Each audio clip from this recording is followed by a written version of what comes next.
नमस्कार दोस्तों, स्वागत है आपका हमारे चैनल फूडोलॉजी में और मैं हूं आपका होस्ट और दोस्त राशिद।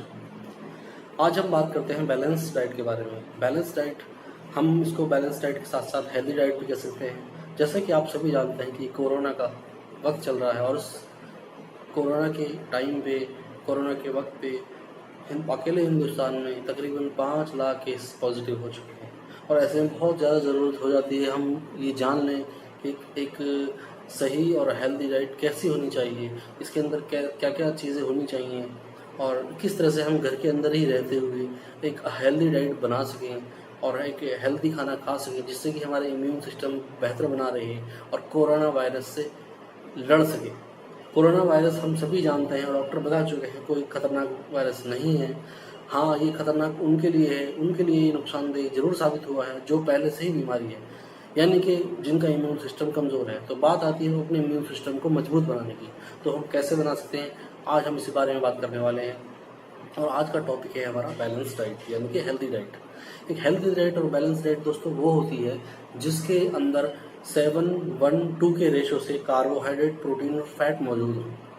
जी हाँ दोस्तों, कार्बोहाइड्रेट, प्रोटीन और फैट, यानी कि कार्बोहाइड्रेट 7 टाइम्स हो, प्रोटीन 1 टाइम्स हो और फैट 2 टाइम्स हो।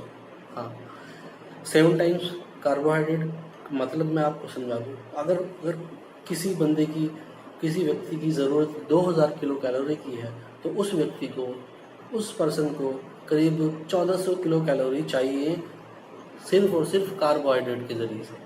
और उसको तकरीबन कुछ भी नहीं, 200 से 250 कैलोरीज चाहिएगी प्रोटीन के ज़रिए से और उसको तकरीबन 400 450 कैलोरी चाहिएगी फैट के ज़रिए से। अब हम बात करें, अगर ये बैलेंस डाइट होती कैसी है। बैलेंस डाइट ऐसी होती है जिसमें सबसे ज़्यादा अमाउंट जो होता है उस बैलेंस डाइट के अंदर वो होता है अनाजों का, सीरियल्स का। सीरियल्स में जैसे आपके आगे गेहूँ है, चावल है, राजमा है, बाजरा है, ज्वार है, मक्का है, ये सबसे ज़्यादा अमाउंट इनका होना। इसके बाद जो अमाउंट होता है हमारे डाइट के अंदर वो होना चाहिए दालों में से, लेग्यूम से। जैसे कि आपकी उड़द की दाल है, चने की दाल है, मसूर की दाल है, मूंग की दाल है, ये सारी दालें होनी चाहिए। इसके बाद नंबर आता है डेयरी प्रोडक्ट्स और मीट का। यदि आप शाकाहारी हैं तो डेयरी प्रोडक्ट्स में आपको दूध, दही, पनीर, ये सारी चीज़ें खानी है। और अगर आप नॉन वेजिटेरियन हैं तो इसमें आप चिकन, मटन, बीफ, फिश जो भी इंक्लूड करना चाहें। तो इसका अमाउंट जो है सबसे ज़्यादा होगा अनाज का, उसके बाद दाल का, उसके बाद ये दूध और मीट प्रोडक्ट्स की बारी। चौथे नंबर पर जो आता है वो है, उसमें है फल और सब्जियाँ।